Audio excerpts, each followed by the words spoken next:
They're not talking about the best of them. They're just talking about the rest of them. Not the worst parts, but the best parts. This is the best of the rest. Hello and welcome to Best of the Rest. This is a show where we take a second look at superhero movies that have been poorly received by critics and audiences, talk about all the things the movie actually does well. It's all about having a positive conversation, and today we will be having that conversation about The Spirit. I am joined, as always, by the man with an encyclopedic knowledge of all things comic books, Andrew Williams. Andrew, you ready to talk about this one? I am absolutely ready to talk about The Spirit. What is your history with this movie? When did you see this one in theaters? I don't actually think I did. And actually, I know I'd seen parts of this movie, but I actually don't know if I'd watched the whole thing until prepping for this episode. Like, things in it definitely I remembered, but there were other parts where they were just blank. So it either did stick with me or I didn't really watch all of it. I remember about the time this came out, though, DC Comics did a new Spirit comic that was written and drawn initially by Darwin Cook. And that was always, Darwin Cook is always a good bet. Oh, yeah. So I had a little bit, so I got kind of into the comic. That was kind of my access to the Spirit comics. I actually walked out of the theaters, I will admit, when I saw this movie. But to be fair, I think it was a free screening. So you didn't finish it. You walked out midway through. Oh, yeah. Oh, no, wow. I left. Like I said, I thought think there was like, I walked out and like had a feeling about it. I didn't realize you were like, I certainly had a feeling about it, but I did not see the thing in its entirety until we were recording for this podcast. You and I, we have a mutual friend, Mr. Doug. He worked at a movie theater at the time. He got me in, and I don't know. I think I maybe made it 20 minutes for reasons that we will not be talking about, because we're even talking about the positives, the good stuff, what this movie does well. Oh boy, lots to unpack here. So this movie comes out in 2008. Christmas Day 2008, which is just mind-boggling. I cannot imagine like taking the family to go see The Spirit on Christmas. Yeah, like, you do Christmas releases, or you do like holiday releases, like the Friday before Christmas or the Friday after Christmas. And it seems like an odd choice, because it's like the new Star Wars movies comes out on Christmas, right? Because that's or like I think Lord of the Rings. I think Lord of the Rings came out on like Christmas, because those are, again, things you can take the whole family to. This definitely seemed like an odd choice. This movie had a $60 million budget, pulled in just $39 million at the box office. That is a certifiable box office bomb, I believe. 14% on Rotten Tomatoes. So the critics were not thrilled, and audiences didn't go and see it. A lot of movies that we talk about on this podcast really have a reputation for being bad, and they get brought up all the time as bad.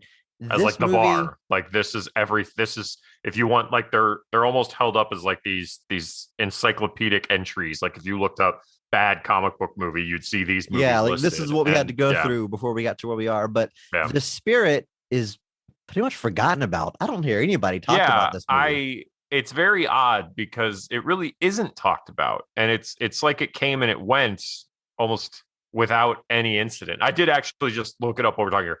December 25th, 2008 is a Thursday to this movie's credit. So that's not horribly out of place, because it would have come out the next day anyway, I guess. But either way, still an odd choice, because I can't imagine anybody after opening all their presents Christmas morning was like, let's go watch The Spirit now. Yeah.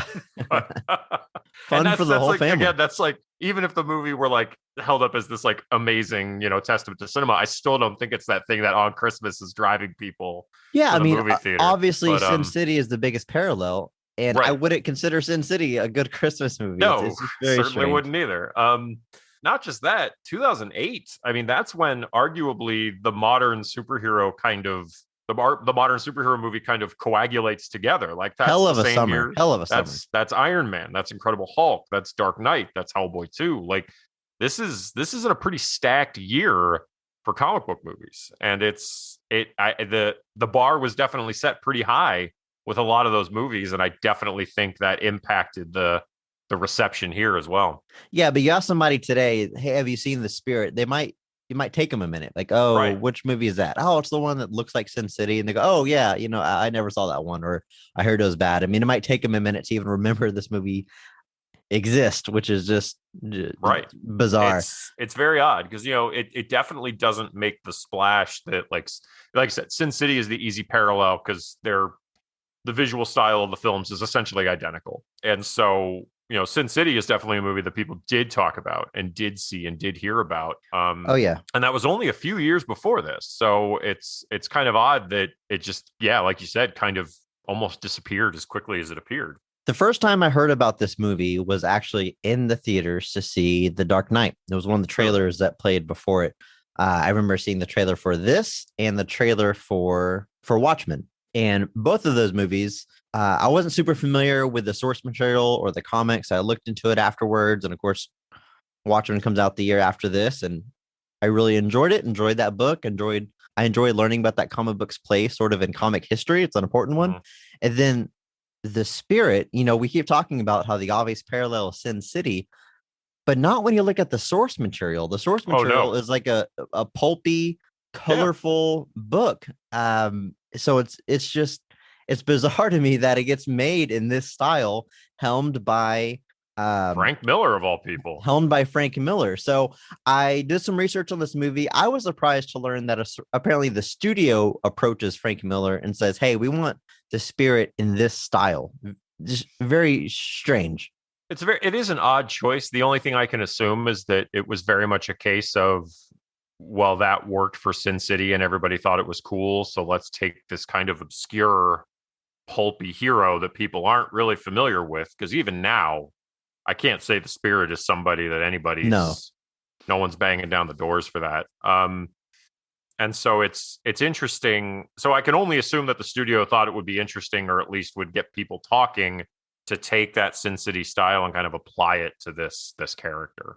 And Sin City was definitely a hit, and really a low budget. It was $40 million, which isn't exactly an indie picture, but in the age of superhero movies, we quickly get to the $100 million, $150 million budgets. Right. So for Sin City to be made on $40 million, it brings in about $160 million. I mean, that's a big return, especially for an R-rated movie. So their thinking must have been, like you said, hey, let's take the spirit. We've been trying to develop this thing for years. Let's slap the Sin City look onto it. Low budget. This movie was $60 million and it's PG-13. So theoretically, it should bring in even more money than Sin City. I guess that's kind of their thinking. But of all people, to go to Frank Miller. So Frank Miller is known for his comic books. He's a comic book writer. He's written some extremely influential and what many consider to be some of the best comic books of all time. Dark Knight Returns, I love. That's probably my favorite of his, but of course he wrote the 300 graphic novel. He's responsible for a very good Daredevil run. What else? Batman Year One is obviously the big thing. Obviously Sin City's 6 volumes over time. Obviously 300. His Daredevil run by a lot of people is still the seminal run on that character. And it's actually like one of my favorite types of comic book runs are where somebody starts it, but by the end of it, they kind of morph into the kind of creator you know them as. And Frank Miller's Daredevil is very much like that, where between when he starts and when he finishes, you essentially see him become peak Frank Miller. Obviously, he did a bunch of Elektra stuff after that. He's not a lightweight. Obviously, he did several sequels to Dark Knight Returns. Reception on those got a little bit shaky. Obviously, Dark Knight Returns is still seen as like one of the top 5 Batman stories like ever. The sequel and Year One. I mean, he's got 2 of some of the best Batman stories ever.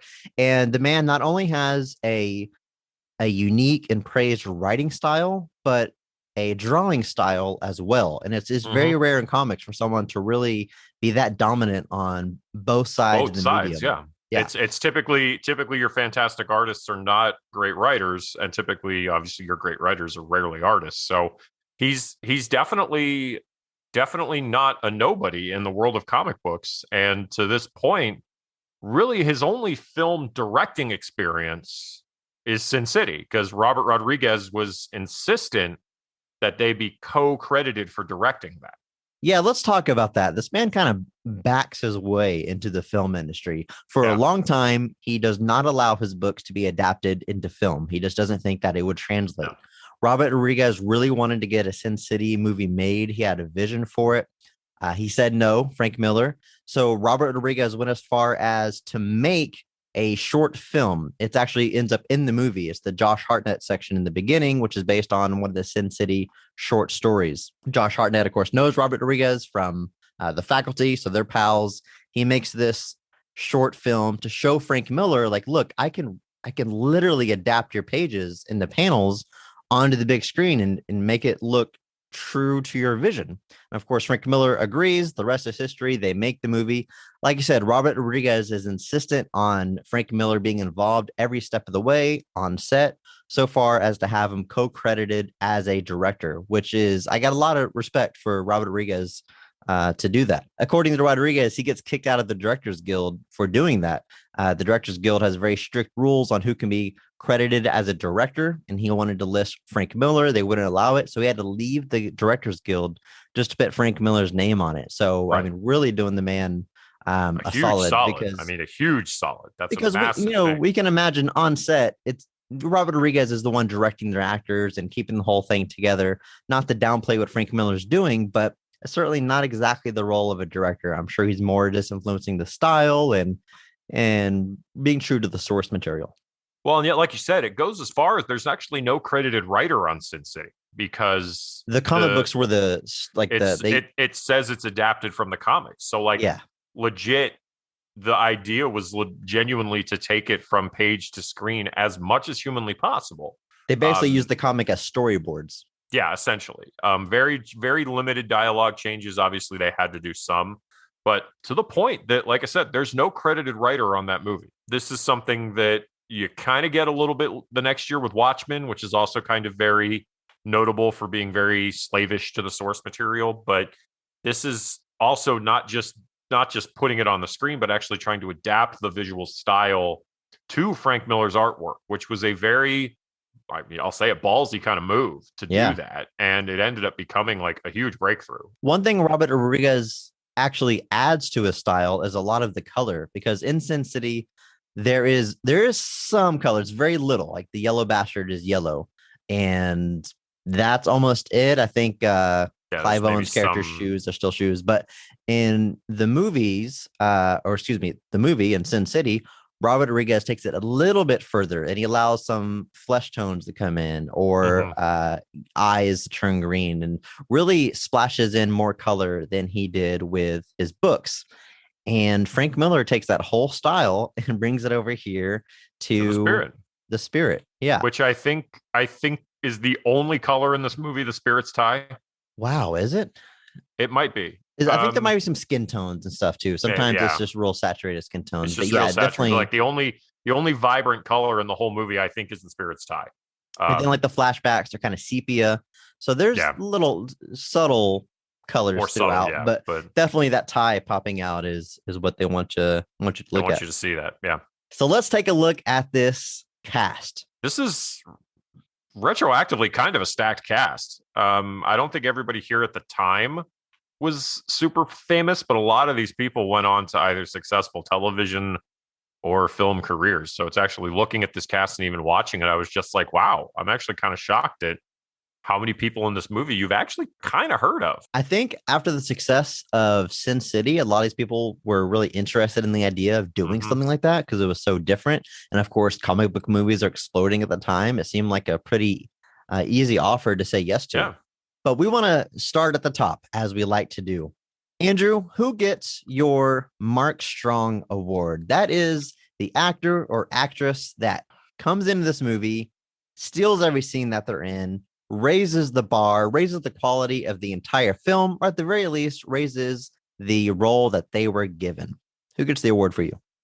I don't think there's any question that it has to go to Samuel L. Jackson as the octopus, for me at least. I don't know if you agree with that or not, but I think he's clearly enjoying like hamming it up and playing the supervillain, which is not something that he typically does a whole lot of for the most part. But you can tell that he's like really into what he's doing here, to the point that like almost like Pulp Fiction levels of enjoying the bad guy role. He's very much enjoying just like being in this part. He's every scene that he's in, you can tell that he's having a blast. Even some of the weirder scenes, like I won't even He's say got it out loud. He's got an extended scene where he's wearing some particular memorabilia that's a little odd, but he's very clearly into this movie. He's very clearly enjoying what's happening, and like he's in it 100. It's similar. It's a similar vibe to me as kind of like Jim Carrey in Batman Forever. Like he's way into what's happening here. Is it all working around him? Maybe not, but he's still 100% dedicated. You can tell he had a great time. There's a new wardrobe like every time that you see him. He's almost a new character every time that you see him, and lots of signature yelling and screaming and just oozing charisma like the man does. So I agree. It is a lot of fun. Like I said, even when the movie is maybe not working, if he's on screen, you're enjoying watching the decisions that he's making, the choices he's making, and it's a good time. A worthy recipient of the Mark Strong Award, but maybe it's a hot take. I'm going to award it to someone else. For me, Eva Mendes is going to get the Mark Strong Award for her role as Sand Seraph. Yes, and I'll say this, much like what we're saying about Samuel Jackson, I think she gets it. I think she gets what this movie is going for, what they want out of this character. Eva Mendes, I find very interesting as an actress. Obviously, we know she's a model. She's gorgeous, and that's typically informs the roles that she takes. But she's done a lot of comedies. Stuck on You. She's in Hitch, almost kind of making fun of herself and her image a lot of the time. So she's playing the beautiful woman, but she's also really playing into the pulp and the noir and the over the top. You know, she's a character obsessed with material things, and it works. I think she gets it. I can agree with that. I think she's very clearly enjoying the scenes that she's in. She's obviously enjoying hamming it up too.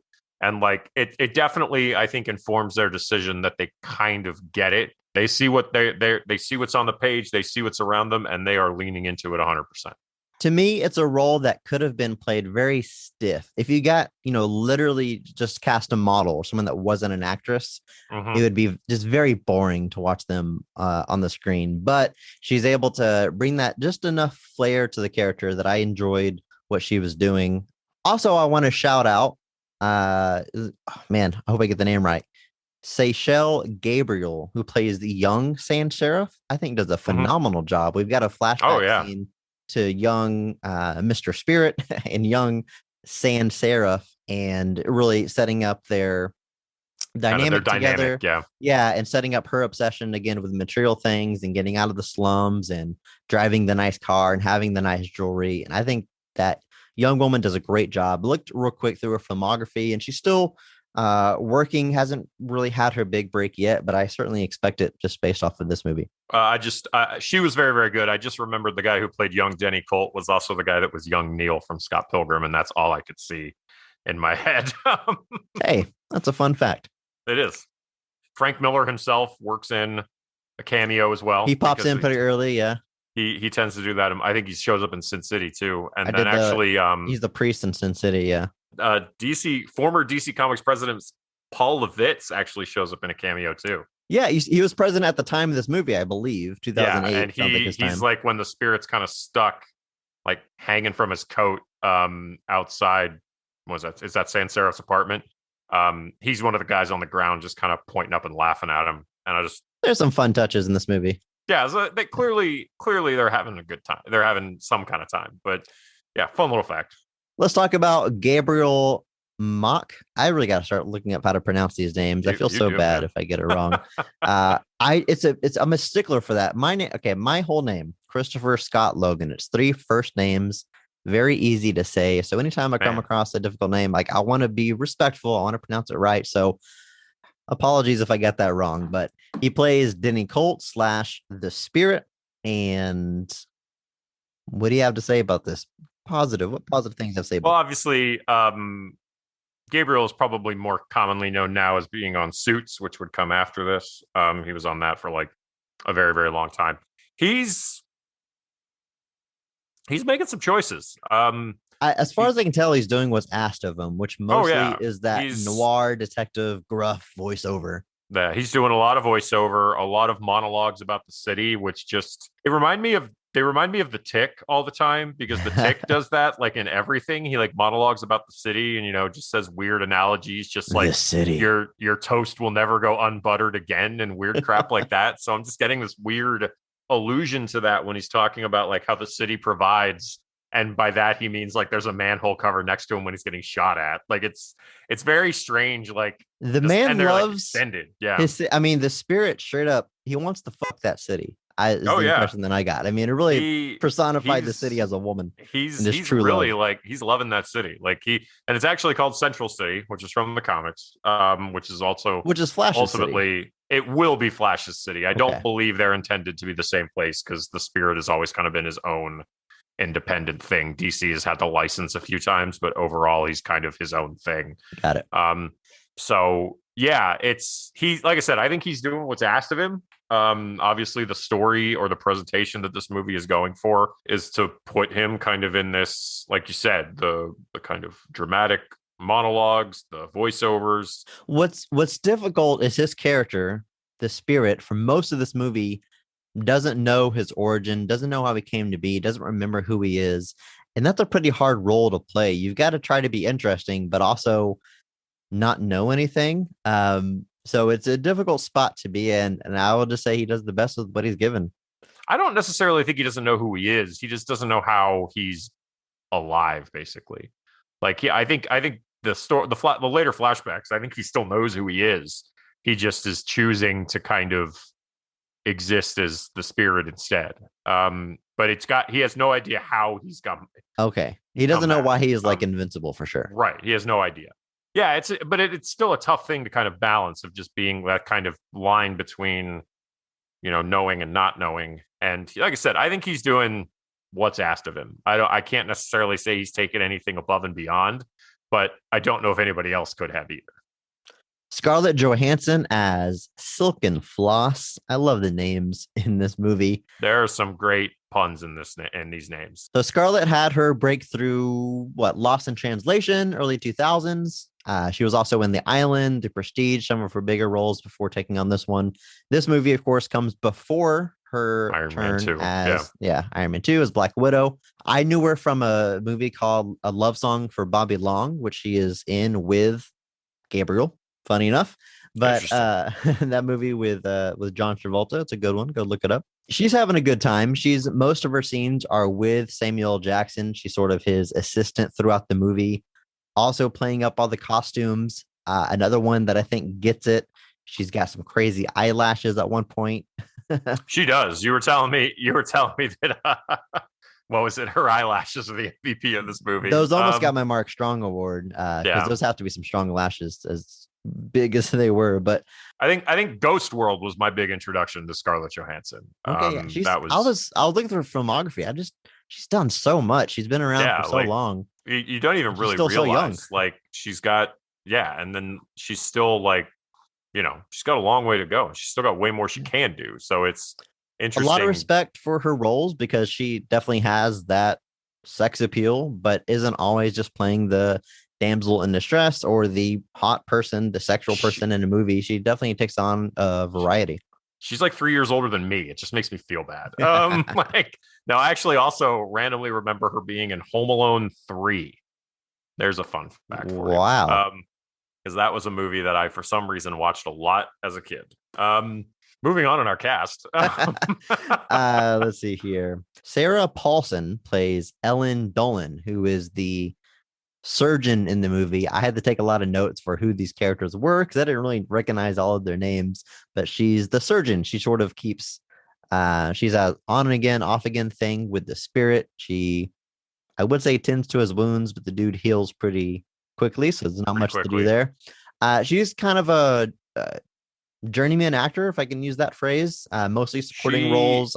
Serenity was probably the biggest thing I noticed that she was in before this. She breaks out. She's one of the people that I think breaks out after this. Obviously, the advent of like American Horror Story, which she's on many of the seasons of. Oh, that right, comes 2011. Then she's 2012. All those is where she really kind of moves forward and like genuinely kind of breaks out. And now she's still in all those shows. She was just in the that Ratched series on Netflix, the One Flew Over the Cuckoo's Nest prequel. Cuckoo's Nest Origins. I'm just sad they didn't call it that. It just seemed like a waste. But yeah, so she's somebody that I think really kind of busts out after this. That's kind of what I mean. Like, there's a lot of people in this movie that eventually showed up in pretty more prominent places. Anything to say about her performance here?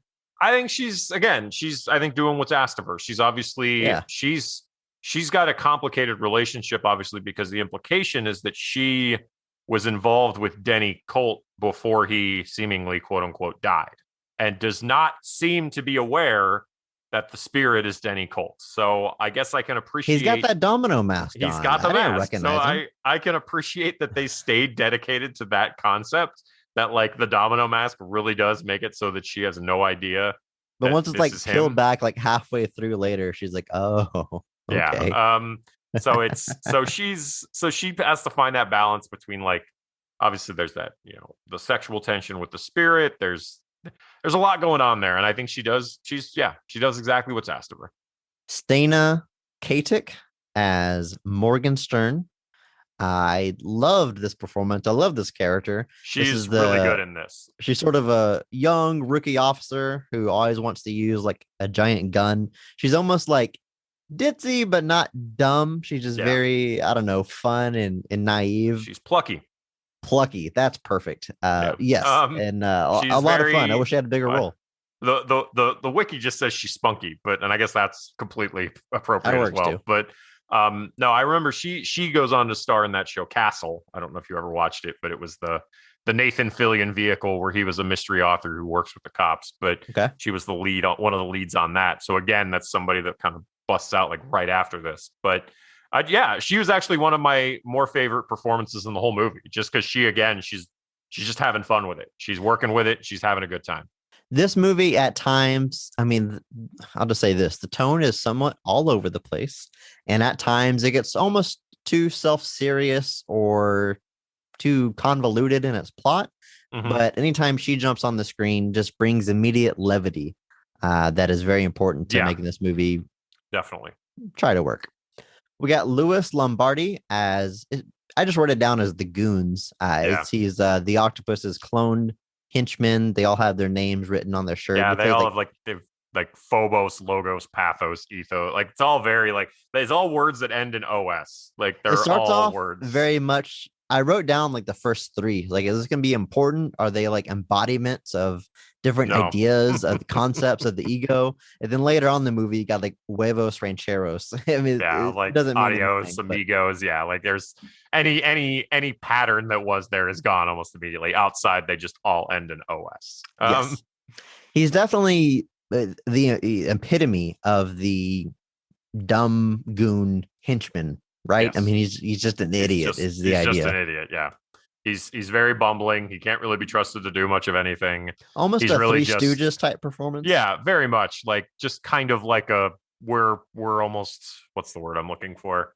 We're just fodder. We just get in the way. So we just get in the way between you and the octopus. Like, that's it. I won't say that all of his jokes land, but Lewis, you went for it, and he appreciate did. That. He again is just somebody that kind of is supposed to like just bring it down back to earth a little bit with his quips, and it mostly works. Dan Lauria plays Commissioner Dolan. I find this casting so funny just because he was the dad on Wonder Years. Okay, this is quite a different role. Yes, he's sort of the gruff police commissioner, definitely, and I don't really say this disrespectfully, it's a one-dimensional character. Most of these characters are sort of one-dimensional, and that's I think the idea, that's the tone. But his whole purpose is just to be angry and furrow his eyebrows and talk in a gruff voice. He's kind of a classic cop that's just like, you can't do that, Spirit. All right, do it, but I won't like it. Like, it's just he's perpetually 1 week from retirement. He's been in 1 week from retirement for like 20 years now. He's also effectively Ellen Dolan's father. That's their relationship there too. So he has some protective. So he's Commissioner Dolan is one of the few people that knows Denny Colt is the spirit, because after Denny dies and he seemingly comes back, one of the people he goes to is the commissioner to be like, I'm back, but I need to like remain quote unquote dead essentially for this fight on terror or crime that I'm doing. And so I think the nature of Ellen's relationship with the spirit kind of frustrates him and concerns him just because he knows that his daughter was involved with Denny and she doesn't know that the spirit is Denny. So there's an interesting dynamic at play there that doesn't really get explored a whole lot, but he gets a little bit to work with, and I think he does a pretty good job with it. Jamie King plays, I wrote down the name. I don't remember this name coming up the movie, but she plays Lorelei Rocks, essentially the angel of death. That's all you need to know about the character. Her character shows up throughout the movie, spliced in between scenes without much explanation. A lot of backlight behind her, a lot of really mystic music. You don't really know what's going on, but it's revealed towards the end that she is after the spirit. He somewhat escaped death, and she's after him, another woman in pursuit of the spirit. This dude, like, there are so many people in this movie that, like, again, like, just taking my notes, I was like, thirsty. Like, I think a lot of thirsty people in this movie. Every woman wants him, except for maybe Scarlett Johansson, but the city seems to like him and provide for him. Death wants him. Everybody wants him. That's real. If only Spirit could tell Thanos his secret, we'd have saved ourselves a lot of trouble. No, it's interesting because I think the notion that she's Lorelei Rocks just simply comes from the fact that there's a character in the comics that fills the same role, essentially. Gotcha. This is somewhat of almost a cameo appearance because Jamie King is Goldie in Sin City, a much more prominent role as opposed to this one where you mostly don't even see her face. So I think it's almost a kind of a clever nod. Her screen time is minutes at most. Like there's not a whole lot. It's not a whole lot going on there. Paz Vega plays Plaster of Paris. Paz, I know from Spanglish in 2004. She is a Spanish actress. She's successful internationally and has had a few attempts to kind of break into stardom here in Hollywood. I say here as if we're recording from Hollywood. But like I said, I know her from Spanglish. And in this movie, she's playing a French woman who belly dances. She's just like, and is an assassin. Just kind of mixing everything. She was also in the last Rambo movie. Okay. Yeah. She's like literally like one of the leads in Rambo Last Blood. It's kind of odd. It's an odd turn, but yeah, she's, again, not a whole lot going on here. She's really like, just for lack of a better word, she's eye candy in this movie, just for kind of a weird sequence where she's kind of belly dancing and also trying to kill the spirit. I like once she does, I mean, she's not successful. When she finally stabs him, she just kind of looks at the camera. She's like, I'm Plaster of Paris. And she does a dance in the alley. And then she dances off screen. Just, I would say she's another one that maybe gets what's going on here. And is really playing into it. Just going with it. So yeah, it's an interesting cast, top to bottom. There's a lot of like people that are kind of leaning into it. You can kind of tell who's really kind of like just doing what's on the page, and who's really like just kind of gets the kind of the tone as best they can, or kind of just running with it. So yeah, we've got some standouts. Definitely some people that are leaning into it and having a good time. So it shows. In this movie the way this movie was made, obviously, almost everything you see is made digitally. It's shot on blue screens or green screens with just the actors and maybe a few props. Robert Rodriguez said in Sin City, Mickey Rourke and Elijah Wood, they have a whole fight scene together, but they're never on set at the same time. And that's how easy it is to kind of splice. I say easy. That's how they're able to splice this stuff together when everything is digital. Yeah. Now, I've got mixed feelings on making a movie this way. I think for Sin City, and for this, it works. Lucas tried to do something very similar with the Star Wars prequel movies, which don't work in my opinion. And I think the more you lean into the world not being real, the better it's going to turn out. But whenever you try to recreate something relatable or something real digitally and after the fact, it makes the whole thing just feel rubbery. So I think it's actually a good move for a movie like this that's supposed to be like a living comic. Right. And I think, like I said, I think it depends really like I don't think something like this would work for, say, Superman. Even though Superman is a comic book movie, I don't think this is something you would want to do for that. But then again, I think you could make a Batman movie like this. That'd be fun. But it's definitely a style that doesn't apply to everything. And I definitely do have some pause about why the studio thought this would be interesting for the spirit, or not really question, but just it does seem like an odd choice. Sure. This isn't something I jump to. You see the spirit as like being something more akin to like the Shadow or the Phantom, just kind of more of a straightforward kind of noir pulpy thing. Yeah. But at the same time, Dick Tracy. yeah, you're giving this a unique visual style that still somehow didn't seem to leave a huge impression on people because, like you said, this isn't well remembered as Sin City, but yeah, and even Sin City 2, which eventually gets made, doesn't come anywhere near the success of the first one. No, and that was literally the exact same creative team, intentions. It's Miller and Rodriguez again. It's just sometimes you capture lightning once and you just can't do it again, and it happens. But they're definitely attempting to make this a unique experience, and I think as far as making it unique, they succeed. Sure. Well, let's talk about that experience. Let's talk about the movie we got. What is the high point of this movie? What would you say is the best scene? When is the movie firing on all cylinders and coming together? What did you enjoy the most?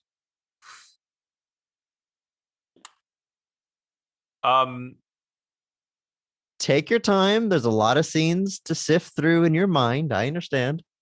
A lot battling for that top spot.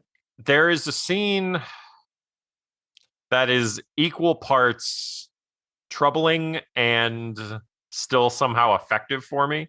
And it's the extended sequence where the spirit is being held captive by the octopus. Just because I think that sequence, you're getting Samuel L. Jackson completely unhinged, fully leaning into all this character. Now, the downside to it is, I'm going to say it, him and Scarlett Johansson are randomly wearing Nazi uniforms. It's a very odd choice. I guess that's like ultimate bad guy, ultimate villain, I think is what they're going for. But that scene, we get a lot of information. We find out the nature of how the spirit got his powers. It's his origin, basically. It's his origin. It's also, and like I said, it's just Samuel L. Jackson being completely unhinged with Scarlett Johansson as a side. Man, Samuel L. Jackson and Scarlett Johansson are are far more similar names than I realized. But they're both working on all cylinders. You've got the spirit is just kind of reacting to what's happening, still kind of doing his gritted noir responses, but it really just feels like it's leaning into that kind of pulp sensibility of all of this. Just kind of everybody seems to just be running with the nature of the story at that point. It's over the top. He's got a big convoluted supervillain plot. He's explaining it all to us. And it just, that's, if the movie is firing on all cylinders of place, I think that's it as far as everybody on screen kind of finally kind of gelling together as far as what the movie is trying to do. I agree. And I was watching the movie, and once I realized it was telling us his origin, I took a note of the timestamp because I knew I'd want to rewatch it. It's the one sequence I went back and rewatched before we recorded this. And it comes about an hour and 5 minutes into the movie, which I would have preferred this come a little bit earlier because it tells us so much about these characters and they really come to life here. So you've got Samuel L. Jackson monologuing and he's right up in the spirit's face most of the time. And then Scarlett Johansson in between them, and she's kind of darting back and forth with her eyes. It's a lot of fun. All these characters come to life. Like I said, there's some parts that are a little bit disturbing. One, the things they're wearing, sure, but they also demonstrate some of the shortcomings of the serum. Oh, yeah. By killing a cat. Now, they do it in a, this sounds weird, in a fun way. I don't know if there's a fun way to kill a cat. It's off screen. Like, you don't really see it. Like, all that's left at the end is the cat's eyes. The two eyeballs strange, in the scene. Yeah, but. And I'd actually forgotten about that. It helps inform all the characters. That's kind of why I wish it would have came earlier, because the spirit says, the cat, she's all the reason I needed. I will kill you. And you establish that the spirit likes cats. And then when he gets out of the chair, he starts punching the octopus and he says, this one's for Sand. This one's for me. And he gives him one last punch and says, that one's for Muffin, which was the name of the cat, which is the movie's just having a good time. You're having a good time along with it. I also appreciate Scarlett Johansson explaining how they have to kill the spirit because he heals so quickly. It's all about disintegration is what she says. You have to separate his body parts, and she pulls down a big, like Looney Tunes style chart of the spirit's body, and he's got like which they just had ready to go. Yeah, exactly. Demonstrating all the different parts they're going to chop him up into, and that's good. If I wish more of the movie was in that tone, like so, the movie kind of bounces around a lot in tone, but that's a good time. And again, positive conversation about this movie. What I found myself doing. It's a lot to sit through this movie scene after scene, and it's challenging. We talk about how one purpose of this podcast is a personal challenge for us to have more positive conversations about things. And I Mhm. do think that's important. But man, watching this movie, I'm thinking about the show, and it's like, how am I going to resist the urge to just fart to the microphone and say, okay, guys, I'll see you next week. But what I found myself doing is really chopping the movie up into pieces. If you were to just show me this scene that explains his origin and explains who the bad people are, it's about 6 minutes long. It's a good time. If you said, hey, here's a trailer for the movie, I'd be like, yeah, I want to see that movie. And there's a lot of scenes like that. I think a lot of scenes really work on their own, putting them all together, trying to string a narrative. That's where some of the issues might come in. But another scene that I highlighted here that I really enjoyed was when the octopus is in a samurai gear. He's got the full top knot. He's got the robe. They're in just I don't know how to describe it, just a space. It's not even like a physical room, because what's on the walls and what's projected are constantly changing depending on what's happening. He uses his samurai sword, and you get like a visual of the sound effect, almost like you would see in like the Adam West Batman movies. And then at one point, one of the henchmen is asked to perform seppuku on himself. Am I saying that right? Yeah.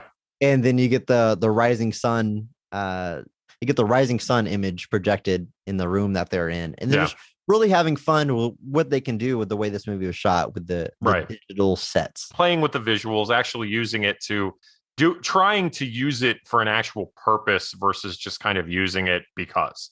Yeah. Or if you're going to do it just because, try to make it worthwhile. And yeah, I actually agree with that, because I actually think some of the flashback sequences with Sand and Denny, I think some of those actually are very effective. I think, like you said, the girl that plays young Sans Serif, she's very good, and she actually sells the kind of anguish that she has really well, and it's sometimes I'd say even better than Eva Mendes does. Yeah. And so you've got sequences in this movie that are there, and they're effective. They're not just working, but they're actually effective. But it's when you're putting it all together that it just kind of starts to get a little shaky. But there's definitely fantastic sequences in this movie.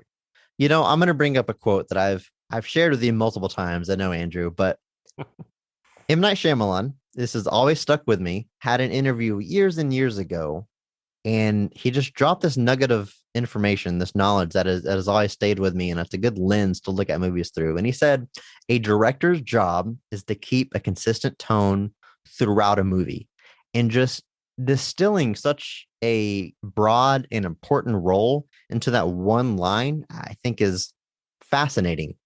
The irony comes in when you start applying it to some of Shyamalan's movies, but regardless of who it came from, I think it is a fantastic way to look at a director. And I think it's why there's a lot of differences between Sin City and this movie. Sin City, you had Robert Rodriguez, who was a tried and true storyteller, and he knows how to keep it all together. Whereas you come to The Spirit, you've got all the visuals there, but the tone is certainly all over the place, as well as the narrative. And Frank Miller, who's not a film director, it really shows through. Right. And actually, I think that's an excellent point. I think it's a very good way to look at it, and I think it's definitely something to think about. It's the tone is, I think, definitely the thing that's the shakiest in this film, because you've got these sequences that are just ridiculous and over the top, and everybody's having a good time. But then, like you said, it'll shift into something that feels really serious, almost to the point of parody. Sometimes it's just an odd. It's like I said, those like monologues about the city. They're just so odd to me, because when I hear things like that, I just think of The Tick, who's doing it as a joke. Like, it's meant to be ridiculous. But these monologues, if you had The Tick read the same one, would work almost perfectly. That's funny. Like, I think of Michael Scott in The Office. There's a scene where he's at the home office in New York. He's in the boardroom, and he just looks out the window and goes, "This city." And that's it. And then he just continues the scene. But it's very much, like I said, almost parody. And hey, maybe the joke's on us. Maybe we were supposed to be laughing at it. Maybe it is. And I've definitely heard that said about some of late stage Frank Miller's work, is that if you read it as parody, it becomes much more effective. Things like All-Star Batman, people say that about it. Like, if you read it more as like a joke about Batman rather than trying to be a serious Batman story, it's more effective. But it's hard to do that when the man himself says it takes place in the same universe as all of his other Batman stuff. It's an excuse. I didn't say it's a good one. Sure. But All-Star Batman, that's the book that makes Batman say, Are you dense? Are you fucking retarded or something? I'm the goddamn Batman. He actually says that on the page. And it's In ridiculous. case anybody hadn't read it. And I hate using some of those words, but yeah, it's really that kind of book. And this is after that. This is like, because this is 2008. So that's post All-Star Batman. So a lot of comic book movies really try to capture the comic book feel. And for me personally, most of the time, I don't really like it. I am not as big of a fan as most people are of something like Scott Pilgrim, which really tries to translate the comic book feel to the big screen, because I want a movie to be a movie and a comic book to be a comic book. I don't know. Maybe I'm just an old man, but I find it almost distracting whenever they randomly throw in small things here or there. Or Ang Lee's Hulk towards the end of the movie starts pitting in actual comic book panels. It's very strange.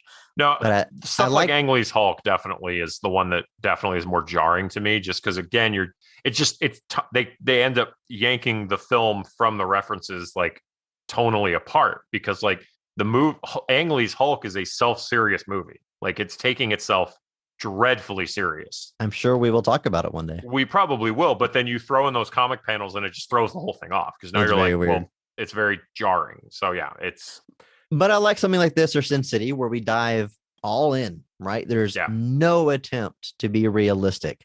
There are scenes towards the beginning where they're underwater and they can hold their breath for any length of time. They can open their eyes and that's fine. I like that fight scene early on in the movie. There's one point where the spirit starts punching the octopus in the face, and it goes on for like a comedic amount of time. He's about like 20 rapid punches to the face. And again, it's sort of that fun tone. Whenever the movie taps into that over the top tone, I think is when it works best. Right. I agree. It's definitely something that when it leans into like that over the top ridiculousness, it works far better. And that's always been interesting. That's just the interesting thing to me about this movie is that like, if you had just dedicated to that kind of over the top zany sense, really, I think it could have actually been very effective for the whole movie. I like when the spirit, he's got some comedic lines, some moments of levity, even though he's always playing it super serious. I like the dialogue about muffins. There's one part where he's saying what he does. I beat up bad guys. And I think it's Sarah Paulson that says, and sometimes they beat you up. And he says, and it hurts really bad when that happens. And then that's it. That is good. So yeah, like I said, I think the spirit gets a couple of quips like that I think are fun. It's an odd role because, like you said, you're kind of asked to do, like you said, he's doing these serious things, but then he has scenes where he's like hanging from a statue by his coat and like his pants fall down, like because he's using his belt to get himself back up. And like it's this weird scene where like I'm like I can't be expected to not like. You have to expect people to laugh at something like this. I don't always know if I'm laughing with the movie or at the movie. Yeah, exactly. And like, man, maybe Frank Miller's a genius, and that's what he was really pushing the envelope. Maybe that's the true lesson along the way. If it made you laugh, it was on purpose, no matter what it was. What do you think about the running joke about Samuel Jackson's character, the octopus, hates eggs? It comes up throughout the movie. I have no idea if that is like a comic thing or not. I really have no idea. He has a line early on that reminds me of the first time you hear his line about snakes on a plane when he says, "No egg on my face." And it's just so serious, screaming something it's about very eggs. odd. And I really, like I said, I have no idea if that's a comic thing or not. I really don't know. And it's very odd. It's very strange, but he's throwing himself into it. Like he's saying it all with like deep conviction. Like there's no winks at the camera. Like he is into it. And I think that's why it works. In your opinion, do you think this movie takes place in the 30s, in the 50s, or just in an undisclosed time period of noir? I think just an undisclosed time period. I think. And I agree with that. I think that's what it's going for. I think it's trying to be kind of timeless. Like I feel like the cars sometimes are more dated, but then sometimes they're not. I agree. I think that's what it's going for. Something like Batman the Animated Series, where it kind of looks like maybe the past, but it can represent almost any time. Right. And I say that because there's a shot in I believe the police station or on a desk, there is plain as day an Aquafina water bottle with the label showing and everything. My wife pointed it out and she had like a Jumanji moment. She's like, what year is this? Yeah. Because it's like a very modern bottle of water sitting on the desk. Right. It's like that season 8 Game of Thrones with the Starbucks on the table. Like that doesn't belong there. No, it doesn't. And especially in a movie where everything's digital, like it just definitely makes it even stranger. But digitally add the Aquafina water bottle. yeah, Maybe like, Pepsi just paid like a ton of money for product yeah, placement. like I said, you can't have it. It's definitely not there by. I can't imagine it's there by accident. Like, like I said, the whole movie's digital. It's like this is our one sponsor. Let's talk a little bit about how this movie functions as an adaptation of The Spirit. Because like we talked about, The Spirit is very different. It's a colorful, pulpy comic. And if you didn't know that going in, you would probably assume it was more like Sin City, a more noir. The poster even says The Spirit from the creator of Sin City and 300. Of course, it's just talking about the movie being by Frank Miller, but it almost implies that the character of book itself is from the same person. And Right. then during the end credits of this movie, you see panels done of The Spirit in Frank Miller's style. And I don't know if he did like the storyboards of the movie and that's what we're seeing at the end, but it almost implies that it's the book that this is based on when that's not the case. It's very strange marketing, but how would you say this movie functions as an adaptation of that character? It's not great. It's odd though, because apparently Will Eisner is somebody that was like a mentor to Frank Miller. So I don't think Like he's trying to be disrespectful. No. I actually think it's quite the opposite. I think he was trying to find a way to merge the visual style with the spirit. Like this movie gives the spirit this healing factor.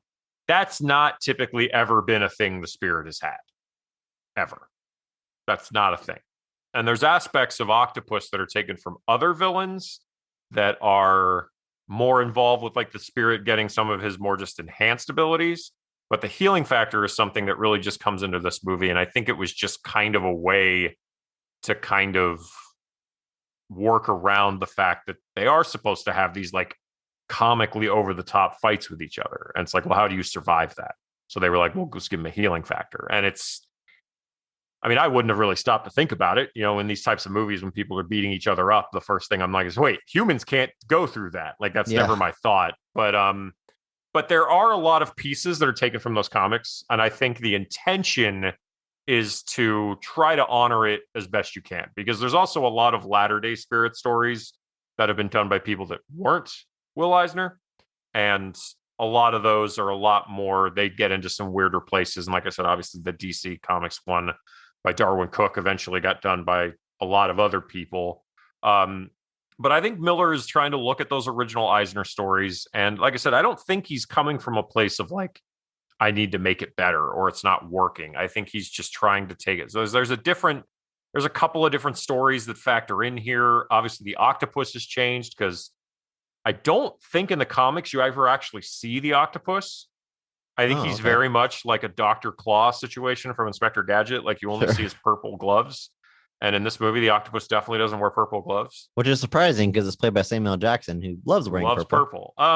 Purple is his jam. But so we're taking some liberties, but not to the point that like I think the movie is being disrespectful. I think you've got to look at it as just a different kind of adaptation. I mean, I can't fault the movie for that or without being a hypocrite, because anytime that I hear people complain about, a superhero movie, maybe the MCU changes something from the source material, or like the TV show Gotham certainly takes liberties with Batman.